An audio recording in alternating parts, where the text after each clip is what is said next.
উফ, কি যে যন্ত্রণা! সামাজিক যোগাযোগের যারা কাজ করে যাচ্ছেন, ভিডিও করে যাচ্ছেন, এবং বর্তমান সময়ে যে আধুনিকতার ছোঁয়া লেগেছে আমাদের, বর্তমান সময়ে যে আধুনিকতার ছোঁয়া লেগেছে, তার মধ্যে তিনটে গণমাধ্যম আমরা ধরি। তিনটে গণমাধ্যমের মধ্যে একটা গণমাধ্যম হচ্ছে টিকটক, যেটা বিনোদনের জন্য। একটা গণমাধ্যম হচ্ছে বিশ্বব্যাপী ইন্টারন্যাশনাল একটা প্ল্যাটফর্ম, যেটা ইউটিউব বলে। এখানে অনেক ভালো ভালো ছবি আছে, ওয়াজ নসিহত আছে, ভালো ভালো বড় কিছু এখানে ধারণ করা যায়, অনেক বড়। আর তার পাশাপাশি বর্তমানে সামাজিক যোগাযোগ মাধ্যমটা বেরিয়েছে, সামাজিক যোগাযোগ মাধ্যম, এটাকে বলা হয় ফেসবুক।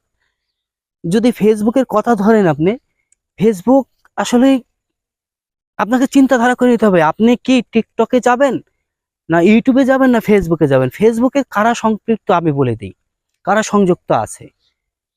যদি আপনি ফেসবুক চালানোর মতো আপনার অভিজ্ঞতা থাকে, বা আপনার সে ধরনের কোয়ালিটিফুল মানুষ হন আপনি, তবে আপনি ফেসবুক চালান, নাহলে আপনার জন্য ফেসবুক না।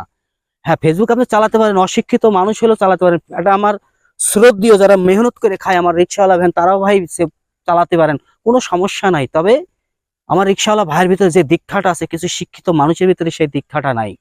মানুষের ভিডিও দেখে কাটি মারে। বিশেষ করে আপনি সবসময় যদি ফেসবুকে কাজ করি, যদি ধরেন আমি এই যে ফেসবুকে কাজ করি, আমি ফেসবুকে ভিডিও আপলোড দিই, আমার যে এলাকা আছে, এলাকায় আমাকে কি বলে জানেন? এলাকার মানুষ পাগল বলে। কেন? কি অপরাধ আমার?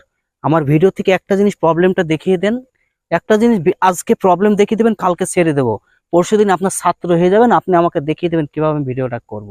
আপনি পাগল বলবেন কেন? কি কারণ কি? যখন পাগল বলবেন, তার মানে কি আপনার পারিবারিক সমস্যা, এটা আপনার জন্মগতভাবে সমস্যা আছে মনে হয় আমার কাছে। নয়তো আপনি এই ধরনের আচরণ কেন, এই ধরনের আচরণ বিধি কেন আপনার? আপনি একটা মানুষকে পাগল বলতে পারেন না। একটা মানুষকে আপনি দেখেন, আপনার যদি নাচ ভালো লাগে, তাহলে আপনি টিকটকে পড়ে থাকেন, অথবা ইউটিউবের সাইডে আপনি সার্চ করলে আপনি পেয়ে যাবেন।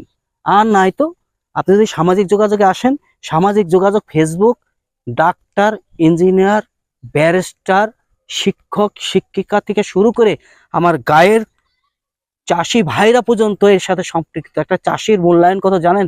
একজন চাষি এমন এমন কথা বলতে পারে, একটা ম্যাজিস্ট্রেট পর্যন্ত তার কথা জবাব দেওয়ার ক্ষমতা রাখে না। একজন চাষির মাথার ভিতরে এমনও ব্রেন আছে। কারণ ঘটনা কি জানেন?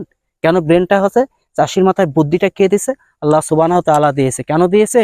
সে সকাল 6টার সময় এসে মেহনত করে, 4টার সময় বাড়ি যায়, যাই পায় দুই মুঠো মোটা ভাত, মোটা কাপড় পরে তার জীবন ধারণ করে। আমার এক চাষি ভাই, চাষি ভাইরা তারা 3 মুঠা ধান করে। তাই হচ্ছে এই আপনারা যারা আছেন আমার এলাকার ভাইরা, আপনাদের যদি ভালো না লাগে আমার ভিডিও দেখবেন না আপনি। বাজে কমেন্ট থেকে বিরত থাকেন।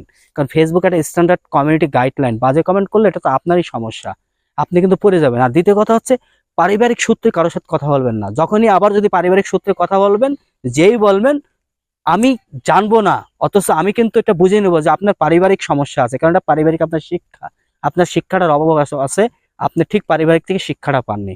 এজন্য সুতরাং আমি আপনাদেরকে বলছি, দীক্ষাটা পাশাপাশি রাখেন এবং সঠিক মানুষের মূল্যায়ন করতে শিখেন। তবে মানুষ হয়ে যাবেন, সোনার মানুষ হয়ে যাবেন। কারণ আমরা অন্ধকারপুরের মানুষ, আমরা অন্ধকারে চলে যাব, এটা সবসময় মনে রাখবেন। ভালো থাকেন। আসসালামু আলাইকুম।